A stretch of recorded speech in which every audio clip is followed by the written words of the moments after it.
Hello dear students, myself Dr. Ajay Singh, and today we are going to discuss signaling of ethylene and cytokinin. Last lecture में मैंने आप लोगों से discuss किया था auxin और जिब्रेलिक एसिड की सिग्नलिंग को। पहले स्टार्ट करते हैं एथाइलिन सिग्नलिंग पाथवे। हमें पता है किसी भी सिग्नलिंग पाथवे में रिसेप्टर एक बहुत ही इम्पॉर्टेंट रोल प्ले करता है। तो यहाँ पे एथाइलिन का जो रिसेप्टर होता है वो रिजेंबल करता है bacterial two component receptor system से। और ये bacterial two component receptor system इसे क्यों कहते हैं? क्योंकि it has two component. First is histidine kinase sensor protein and second is response regulator protein. जो इथाइलिन का रिसेप्टर होता है they are grouped in a family of 5 members, that is ETR1, ETR2, ERS1, ERS2 and EIN4।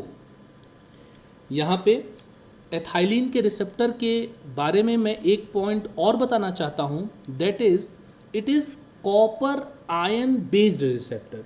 इसका मतलब ethylene के receptor तभी functional होते हैं जब इनमें कॉपर आयन की बाइंडिंग होती है। आगे के डायग्राम में आप देखोगे कि एथाइलिन के रिसेप्टर पे कॉपर बाइंडिंग साइट भी प्रेजेंट होती है।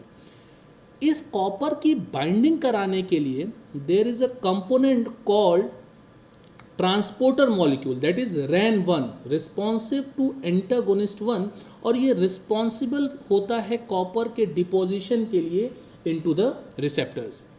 साथ ही साथ मैं आपको बता दूं जो एथाइलिन के रिसेप्टर्स होते हैं they are present on the membrane of endoplasmic reticulum, और receptor side present on the lumen side of endoplasmic reticulum. यानी जो रिसेप्टर साइड प्रेजेंट होगा वो एंडोप्लाज्मिक रेटिकुलम के ल्यूमेन साइड पे प्रेजेंट होगा। नेक्स्ट हम देखते हैं CTR1, that is the constitutive triple response 1, और इसका काम है transfer the signal from ethylene receptor to the nucleus.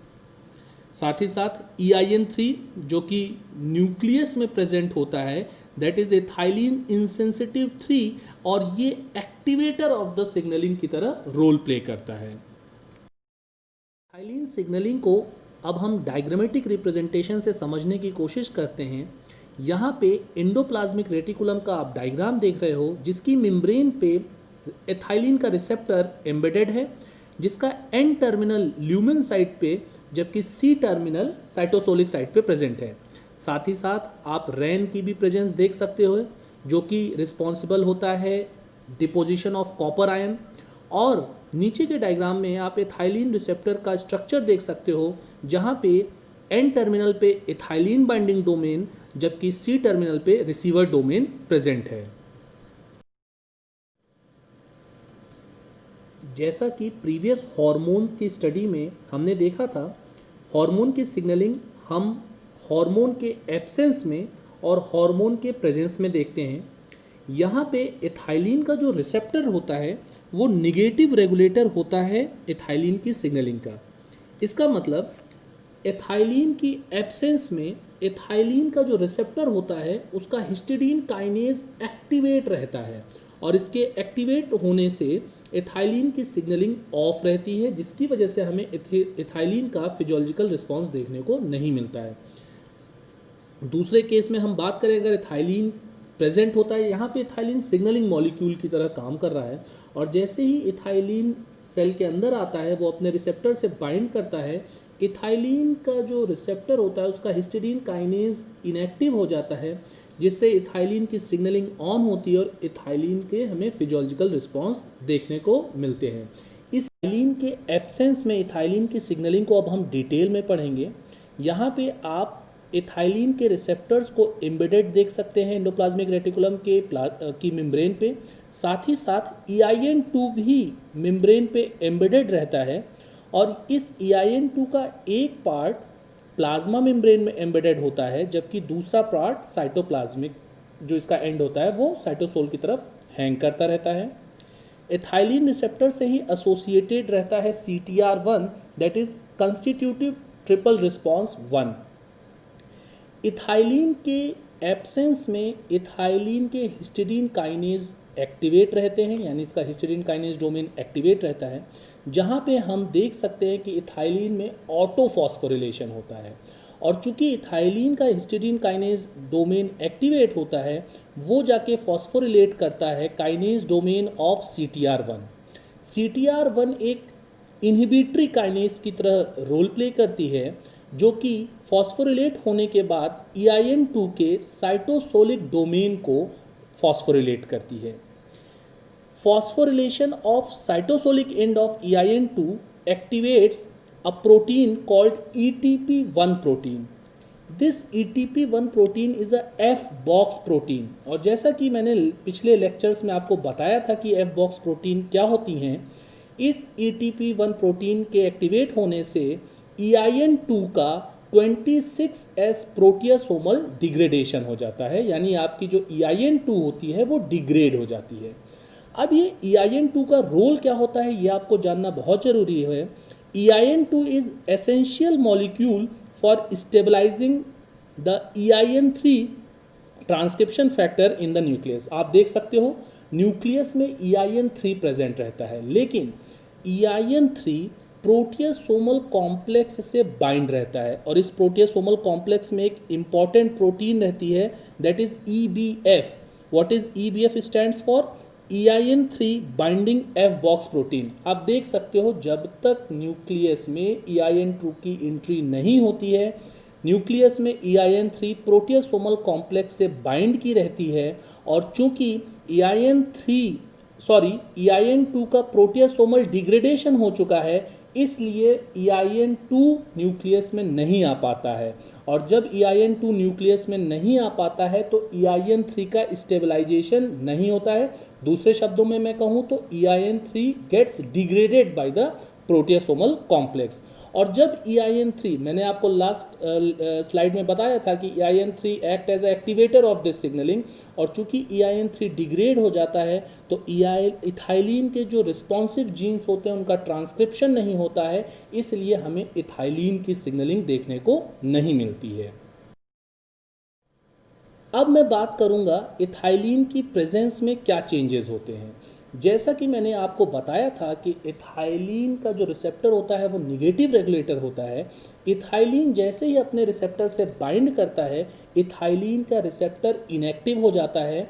दूसरे शब्दों में हम कहें तो इथाइलिन का हिस्टीडीन काइनेज डोमेन इनएक्टिव हो जाता है, जिससे CTR1 का फॉस्फोरिलेशन नहीं हो पाता है, और CTR1 के फॉस्फोरिलेशन के न होने से EIN2 का भी फॉस्फोरिलेशन नहीं होता है। EIN2 के फॉस्फोरिलेशन के न होने से EIN2 का साइटोप्लाज्मिक एंड क्लीव होता है और वो इंटर करता है न्यूक्लियस में। EIN2, मैंने अभी बताया था कि EIN2 हेल्प करता है EIN3 के स्टेबलाइजेशन में। जब EIN2 इंटर करता है न्यूक्लियस में, वो EIN3 से प्रोटियासोमल कॉम्प्लेक्स को सेपरेट कर देता है।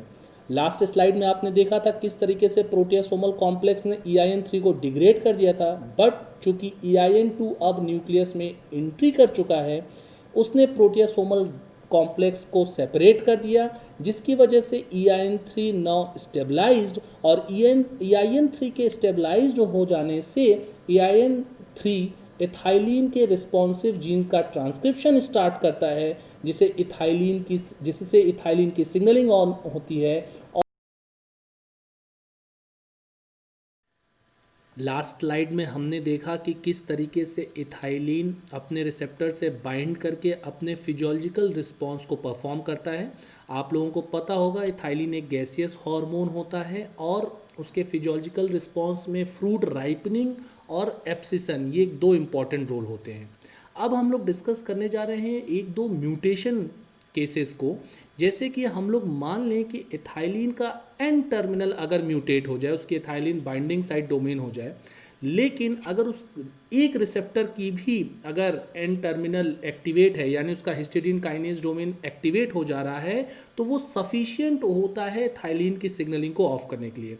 मैं फिर से रिपीट कर रहा हूँ, उसके चारों रिसेप्टर पे आप देख सकते हो थाइलिन आके बाइंड कर गया है, लेकिन उसका एक रिसेप्टर एक्टिवेट है, यानी उसका एक रिसेप्टर का जो हिस्टिडीन काइनेज डोमेन एक्टिवेट है वो सफिशिएंट है थाइलिन की सिग्नलिंग को ब्लॉक करने के लिए। दूसरे केस में हम देखते हैं कि एथाइलिन का जो हिस्टिडीन काइनेज डोमेन है, अगर उसमें म्यूटेशन हो जाए, आपको याद होगा कि एथाइलिन का जो हिस्टिडीन काइनेज डोमेन था वही रिस्पॉन्सिबल था एथाइलिन की सिग्नलिंग को ब्लॉक करने में। और ऑब्वियस सी बात है, अगर एथाइलिन का हिस्टिडीन काइनेज डोमेन ही म्यूटेट हो जाएगा तो हमें एथाइलिन की सिग्नलिंग कंटिन्यू देखने को मिलेगी और हमें एथाइलिन के फिजियोलॉजिकल रिस्पॉन्स भी देखने को मिलेंगे। Now we are going to discuss cytokinin signaling pathway. Just like ethylene, cytokinin receptor also resembles bacterial two component system. जैसा कि हमने एथाइलिन में दो टाइप के डोमेन देखे थे, एक सेंसर डोमेन और रिस्पॉन्स रेगुलेटर डोमेन, वैसे ही दो डोमेन हमें साइटोकाइनिन के रिसेप्टर्स में भी देखने को मिलते हैं. They also referred as hybrid histidine kinase receptor protein, and their signaling is called phosphorylate two component signaling. Cytokinin receptors are plasma membrane bound receptors. यहाँ पे आप different type of cytokinin receptors देख सकते हो, CRE1, AHK2 एंड AHK3. एक important चीज़ यहाँ पे याद रखने वाली है कि all cytokinin receptors are dimeric in nature except CKI, जो साइक्लिन डिपेंडेंट काइनेज इनहिबिटर. ये जो साइटोकाइनिन का रिसेप्टर होता है ये मोनोमेरिक नेचर का होता है. इसके अलावा जितने भी हमें साइटोकाइनिन के रिसेप्टर देखने को मिलते हैं वो सारे डायमेरिक नेचर के होते हैं. साथ ही साथ all cytokinin receptor contain an extra cellular cytokinin binding domain called as CHASE domain. ये जो CHASE domain extra cellular domain पे बाइंड, ये चेज डोमेन जो रहता है इसी पे साइटोकाइनिन आके बाइंड करता है. Now we are going to discuss the structure of cytokinin receptor. आप देख सकते हो एन टर्मिनल पे इनपुट डोमेन और ट्रांसमीटर डोमेन प्रेजेंट हैं, जबकि सी टर्मिनल पे रिसीवर और आउटपुट डोमेन प्रेजेंट हैं.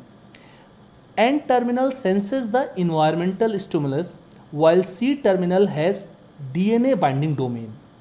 यहाँ पे एक चीज़ और आपको पता होना चाहिए कि जो इसका एन टर्मिनल एंड होता है that is histidine kinase sensor protein, while C terminal end is a response regulatory protein.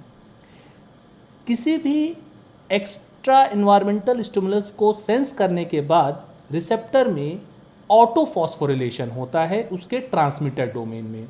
यहाँ पे एक्स्ट्रा इन्वायरमेंटल स्टिमुलस यानी जो सिग्नलिंग मॉलिक्यूल के आने पे, और यहाँ पे cytokinin act as a signalling molecule. तो सबसे पहले ट्रांसमीटर डोमेन में ऑटोफॉस्फोरिलेशन हुआ और किस अमीनो एसिड रेसिड्यू पे? हिस्टिडीन अमीनो एसिड रेसिड्यू पे. और ये हिस्टिडीन अमीनो एसिड रेसिड्यू पे हुआ फॉस्फोरिलेशन अपना फॉस्फेट ग्रुप ट्रांसफर करता है रिसीवर डोमेन को, और रिसीवर डोमेन पे एस्पार्टेट अमीनो एसिड रेसिड्यू पे फॉस्फोरिलेशन होता है. Now we are going to discuss cytokinin signaling in Arabidopsis plant. Here we can see the multi-step phosphorylase pathway which consists of hybrid sensor kinase. Hybrid sensor kinase act as a receptor of the signaling. Cytokinin signalling में जो receptor की तरह role play करता है वो है hybrid sensor kinase. इसे hybrid sensor kinase नाम क्यों दिया गया है? Because here sensor kinase and receiver domain both are in one molecule. Hybrid sensor kinase के अलावा we have histidine containing phosphotransfer protein. आप देख सकते हो HPT, और इसी का दूसरा नाम है AHP, that is Arabidopsis histidine phosphotransfer protein. And the last part of this signaling is response regulator which is present in the nucleus. तो सबसे पहले हमने डिस्कस किया था कि रिसेप्टर के आउटर डोमेन पे चेज डोमेन प्रेजेंट होता है और इसी चेज डोमेन पे बाइंड करता है साइटोकाइनिन. आप देख सकते हो साइटोकाइनिन चेज डोमेन पे बाइंड किया रिसेप्टर के, और इस साइटोकाइनिन की बाइंडिंग से हिस्टिडीन काइनेज में ऑटोफॉस्फोरिलेशन होता है। ऑटोफॉस्फोरिलेशन होता है हिस्टिडीन अमीनो एसिड रेसिड्यू पे, और यहीं से एक फॉस्फोरिलेज सिस्टम स्टार्ट होता है। आपको समझना होगा फॉस्फोरिलेज सिस्टम में क्यों बोल रहा हूँ, बिकॉज साइटोकाइनिन की बाइंडिंग से सबसे पहले फॉस्फोरिलेशन हुआ हिस्टिडीन अमीनो एसिड रेसिड्यू पे। अब ये फॉस्फेट ग्रुप ट्रांसफर होता है रिसीवर डोमेन के एस्पार्टेट अमीनो एसिड रेसिड्यू पे, आप देख सकते हो। और ये फॉस्फोरिलेज सिस्टम यहाँ से आगे बढ़ता है, और अब ये फॉस्फेट ग्रुप ट्रांसफर होता है हिस्टिडीन फॉस्फो ट्रांसफर प्रोटीन के पास, और वहाँ पे भी ये हिस्टिडीन अमीनो एसिड रेसिड्यू पे फॉस्फोरिलेशन कराता है। फॉस्फोरिलेटेड जो हिस्टिडीन फॉस्फो ट्रांसफर प्रोटीन है, ये शटल की तरह बिहेव करती है। ये साइटोसोल के सिग्नल को लेके जाती है न्यूक्लियस में। आप देख सकते हो, मैं फिर से ये प्रोसेस रिपीट कर रहा हूँ। साइटोकाइनिन चेज डोमेन पे बाइंड किया, साइटोकाइनिन के बाइंडिंग से हिस्टिडीन काइनेज में ऑटोफॉस्फोरिलेशन हुआ, वो फॉस्फेट ग्रुप ट्रांसफर हुआ रिसीवर डोमेन के एस्पार्टेट अमीनो एसिड रेसिड्यू पे, वहाँ से फॉस्फेट ग्रुप ट्रांसफर हुआ हिस्टिडीन फॉस्फो ट्रांसफर प्रोटीन की हिस्टिडीन अमीनो एसिड रेसिड्यू पे। अब फॉस्फोरिलेटेड ट्रांसफर, जो फॉस्फोरिलेटेड हिस्टिडीन ट्रांसफर प्रोटीन है, ये मूव करती है न्यूक्लियस में, और ये फॉस्फोरिलेट करती है रिस्पॉन्स रेगुलेटर को। आप देख सकते हो रिस्पॉन्स रेगुलेटर के रिसीवर डोमेन पे प्रेजेंट है एस्पार्टेट अमीनो एसिड रेसिड्यू, और वहाँ पे ये अपना फॉस्फेट ग्रुप ट्रांसफर करती है। कौन? HPT, that is histidine phospho transfer protein. एक बार रिस्पॉन्स रेगुलेटर एक्टिवेट हो जाता है तो वो पॉजिटिवली और नेगेटिवली बोथ वे में रेगुलेट कर सकता है साइटोकाइनिन के जो रिस्पॉन्सिव जीन्स हैं उनको। यहाँ पे मैं एक चीज़ और डिस्कस करना चाहता हूँ कि there are two type of response regulator, type A and type B. Type B consist of receiver domain and output domain both, while type A response regulator have receiver domain only. That's why type B जो response regulator होता है, इन्हें हम transcription activator भी कहते हैं। Type B response regulator के phosphorylation से इंड्यूस होता है टाइप ए रिस्पॉन्स रेगुलेटर। बहुत सी स्टडीज़ में ये भी बताया गया है कि जो टाइप ए रिस्पॉन्स रेगुलेटर है वो निगेटिवली रेगुलेट करता है साइटोकाइनिन की सिग्नलिंग को, जबकि type B response regulator positively regulate करता है साइटोकाइनिन की सिग्नलिंग को।